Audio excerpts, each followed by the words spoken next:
2 minggu begitu hebat di negeri Johor. Saya membawa semangat Johor.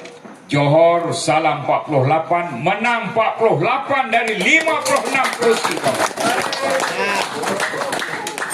Kita ingin gelombang biru daripada Johor ini kita bawa ke negeri 9. Gelombang biru, gelombang biru. Warna-warni ini ada pen, ada pantun, 2 kerat, senang. Pen merah, pen baru, abaikan merah, undilah biru. Ini dua rangkap ya, 2 rangkap. Lagi.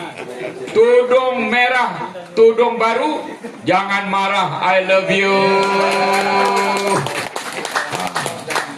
Dahsyat perkataan I love you tu. Ada lagi. Buah rambutan, buah pulasan, abaikan harapan, undilah barisan. Pantun wajib. Ada apa pada kucing, semua sayang, semua kenal. Ada apa pada dacing, itu lambang barisan nasional. Pantun wajib. Buai laju-laju, salah. Tepuk amai-amai, tepuk amai-amai, durian dalam baldi, mari ramai-ramai, barisan kita undi. Tentang